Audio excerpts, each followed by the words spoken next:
نحمده ونصلي على رسوله الكريم اما بعد فاعوذ بالله من الشيطان الرجيم بسم الله الرحمن الرحيم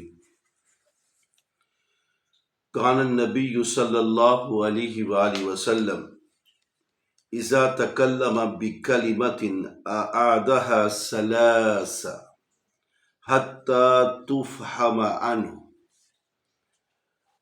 نبی صلی اللہ علیہ وآلہ وسلم جب کوئی بات ارشاد فرماتے تو اس کو 3 دفعہ دہراتے، جب ضرورت محسوس کرتے تاکہ وہ بات لوگوں کی سمجھ میں اچھی طرح آ جائے۔ محترم ناظرین، میں نے آپ کے سامنے بخاری شریف میں سے ایک حدیث تلاوت کی ہے اور جس کا ترجمہ بھی میں نے آپ کے سامنے گوش گزار کیا ہے، اور اس حدیث کے راوی حضرت انس رضی اللہ تعالی عنہ ہے۔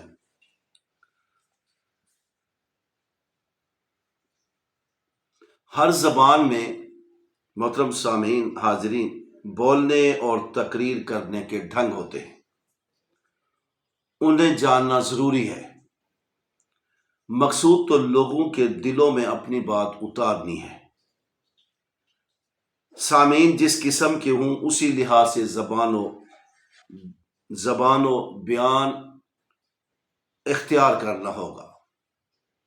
کم پڑھے لکھے لوگوں کے سامنے فلسفیانہ گفتگو یا فلسفیانہ انداز میں بولنا اور مشکل الفاظ اور ترکیبیں استعمال کرنا دعوت کو بے نتیجہ بنانا ہوتا ہے۔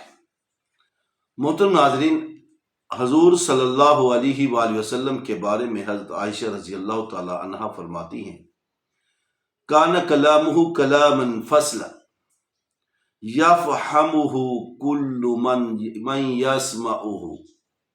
ابو داؤد میں یہ حدیث ہے جس کے راوی حضرت عائشہ رضی اللہ تعالی عنہا بذات خود ہے۔ فرماتی ہیں آپ کی تقریر صاف اور واضح ہوتی تھی، جو سنتا سمجھ آتا۔ محترم ناظرین، میں نے آپ کے سامنے بخاری اور ابو داؤد میں سے 2 حدیثیں تلاوت کی ہے اور اس کا ترجمہ اور تھوڑی بہت تشریح بھی آپ کے سامنے رکھی ہے۔ اب اس پر گفتگو کرتے ہیں۔ آج جب ہم اپنے معاشرے میں دیکھتے ہیں کہ ہمارے معاشرے میں مقررین کئی گھنٹے تقاریر کرتے رہتے ہیں، اکثر و بیشتر کا مقصد اپنی تقریر کو خوبصورت بنانا ہے، نہ کہ لوگوں کے دلوں میں کلام الہی اور حدیث رسول کو داخل کرنا ہے۔ یہاں پر اس حدیث سے معلوم ہوتا ہے کہ خطیب کو، واعظین کو، ذاکرین کو اور مبلغین کو ایک ہی مقصد پیش نظر رکھنا چاہیے کہ ہم کس طرح اپنی بات کو لوگوں کے دلوں میں ڈال سکتے ہیں جس سے ان کے دل و دماغ میں اثر پیدا ہو۔ اب یہاں پر جب حدیث کا مطالعہ کرتے ہیں تو اللہ کے رسول صلی اللہ علیہ وسلم سے حضرت انس رضی اللہ تعالیٰ فرماتے ہیں، عرض کرتے ہیں کہ اللہ کے رسول کان النبی اذا تکلم بکلمۃ اعادها ثلاثا حتی تفهم عنہ، کہ جب بھی اللہ کے رسول صلی اللہ علیہ وآلہ وسلم جب بھی گفتگو کرتے، کوئی ایک آدھ کلمہ بھی کہتے تو اعادها ثلاثا، اسے 3 مرتبہ دہراتے تھے۔ تو آپ کا مقصود یہی تھا کہ لوگوں کے دلوں میں بات اترے۔ جب بات دل میں اترتی ہے تو اثر کرتی ہے۔ اگر صرف چاشنی اور شیرینی کی خاطر آپ سنتے جائیں تو یہ کانوں کی لطافت اور خوبصورتی یا ان کو شیرینی لگے گی، لیکن جب تک اس کو دل و دماغ کی کسوٹی پہ دل پر اتارا نہیں جائے گا اور دماغ کی کسوٹی پہ اسے پرکھا نہیں جائے گا، اس وقت اس پہ عمل نہیں ہو سکتا، اس بات میں اثر نہیں ہوتا۔ تو ہمیں بھی چاہیے کہ ہم جو بھی بات کریں جس موضوع پہ بھی بات کریں تسلی سے کریں، بڑے وقار کے ساتھ، اعتماد کے ساتھ لوگوں کو سمجھانے کی خاطر کریں، نہ کہ اپنی خطابت کے جوہر دکھانے کے لیے، نہ کہ مترنم آواز سے لوگوں کے کانوں پر راج کرنے کے لیے، انہیں بہلانے کے لیے، انہیں پھسلانے کے لیے نہیں۔ ہمارا مقصد صرف ایک ہی ہے کہ ہماری جو حدیث رسول ہے اور کلام الہی قرآن کی صورت میں ہے، اس کے جو ہم تبلیغ کر رہے ہیں، اس تبلیغ کا اثر دل پہ اترنا چاہیے۔ آہستہ بولیں، یعنی کبھی آہستہ کبھی اونچی آواز سے، اتار چڑھاؤ تو ہونا چاہیے، لیکن بات میں انداز ایسا ہو کہ ہر سننے والا سمجھے۔ سادہ قسم کے لوگ، ان پڑھ قسم کے لوگ، جنہوں نے سکول کا کبھی بھی سکول نہیں گئے، جنہوں نے تعلیم حاصل نہیں کی، انہیں بھی سمجھ آنی چاہیے۔ اب ہر قسم کی کیٹیگری ہوتی ہے۔ بعض اوقات خطیب حضرات بہت مشکل الفاظ استعمال کرتے ہیں اور فلسفیانہ گفتگو کرتے ہیں، ان کا انداز بیاں بڑا مشکل ہوتا ہے، مشکل الفاظ کی بھرمار ہوتی ہے، ترکیبیں استعمال کرتے ہیں۔ بھلا وہ شخص جو ان پڑھ ہے، جس نے کبھی سکول کا منہ نہیں دیکھا، جس نے تعلیم حاصل نہیں کی، اسے اسلام تو چاہیے، اس نے عبادات کو تو بجا لانا ہے، اس نے مسائل کو تو سمجھنا ہے، اس نے فضائل پر بات تو سننی ہے۔ جب آپ کی گفتگو اس حد تک ہوگی کہ ہر سننے والا آپ کی گفتگو کو اپنے دل میں اتار سکے اور دماغ کی کسوٹی پہ پرکھ سکے، جب جا کے آپ کامیاب ہوں گے۔ اب نبی کریم صلی اللہ علیہ وسلم کتنے بڑے عالم فاضل ہیں، اللہ کے بعد سب سے زیادہ علیم ذات اللہ کے رسول کی ہے، جاننے والی ذات ہے، فہیم ذات ہے، اور اللہ کے رسول سے بہتر نہ کوئی خطاب کر سکتا ہے، نہ دنیا قیامت تک کوئی خطاب کر سکے گا۔ اور جو انداز اللہ کے رسول نے ہمیں دیے ہیں، وہی انداز انہی کی فالو نیس، انہی کے پیچھے چلنے سے ہماری آخرت بنتی ہے، ہماری نجات ہوتی ہے۔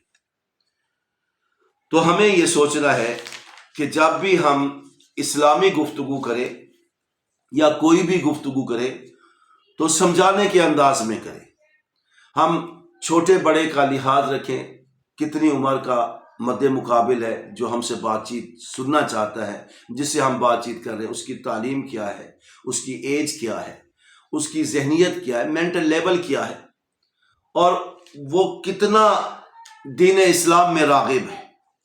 اب ایک شخص دین اسلام میں آیا ہی نہیں ہے، جسٹ وہ آپ کو سن رہا ہے، تو آپ اتنا زیادہ دین کی طرف اس کو راغب کرنا چاہتے کہ ایک ہی دن میں وہ دین کی طرف راغب ہو جائے، کیسے ہو سکتا ہے؟ اسے اللہ کی توحید، نبی کی رسالت، فرشتوں کا پر ایمان لانا، کتابوں پر ایمان لانا، پچھلے رسولوں پر ایمان لانا، یہ سب اسے سمجھائیں گے کہ قیامت واقع ہوگی، ہم قبر میں جائیں گے، قبر میں ہمارا حساب کتاب بھی ہوگا، ہم سے پوچھ گچھ ہوگی، قبر کو ہم نے آسان کیسے بنانا ہے، قیامت کے دن اللہ کے سامنے کیسا کھڑا ہونا ہے۔ یہ تمام چیزیں آپ اس وقت سمجھا سکتے ہیں جب آپ اس کے ذہنی سوچ کو سمجھیں گے، اس آدمی کی کوالیفیکیشن کے بارے میں آپ کو سمجھ ہوگی، جب جا کے آپ یہ بات کریں گے۔ تو اس لیے ہمیں ہر بات کو آہستہ بتدریج، اور جسے بھی ہم نے تبلیغ کر دی ہو، اس کی سوچ، اس کی ذہنی کیفیت کو، حالت کو دیکھ کر اس کے مطابق ہمیں تبلیغ دین کا فریضہ سر انجام دینا ہے۔ اللہ کے رسول صلی اللہ علیہ وسلم کا انداز گفتگو اپنانا ہوگا کہ اللہ کے رسول ہر بات کو 3 مرتبہ ضرور فرماتے تھے، حتی تفہم۔ یہ تفہم، یہ فعل مجہول ہے، یہاں تک کہ سمجھ جاتا، ہر ایک اسے سمجھ جاتا، ان ہو اس سے۔ تو ہمیں بھی ایسا چاہیے کہ جب ہماری سوچ یہ ہو کہ ہماری بات کو فالو کیا جائے، سنا جائے، سوچا جائے، اس پہ غور کیا جائے، ایسے انداز میں ہماری تبلیغ ہونی چاہیے۔ اللہ تعالیٰ سے دعا ہے کہ اللہ تعالیٰ ہمیں ہمیشہ صحیح طریقے سے اسلام کی تبلیغ کرنے کی توفیق عطا فرمائے، سر انجام دینے کی توفیق عطا فرمائے، اور ہمیشہ ایسی سوچ اپنانے کی توفیق عطا فرمائے جس کی اجازت اسلام نے دی ہے۔ ہم جو بھی کام کریں اللہ سے توفیق اور تائید کا سوال کرتے ہیں کہ اللہ ہمیں ہر نیک کام کو کرنے کی توفیق اور تائید دے، اور ہمیں اسلامی تبلیغ کرنے کا بھی جو فریضہ ہے ہم سے، اس میں آپ کی توفیق، اللہ کی توفیق اور تائید جب تک نہیں ہوگی تو ہم اسلامی تبلیغ کا فریضہ بھی انجام نہیں دے سکتے۔ اللہ تعالیٰ سے دعا ہے اللہ تعالیٰ ہمیں ہر قسم کی کامیابی کامرانی عطا فرمائے۔ آخر دعوانا ان الحمدللہ رب العالمین۔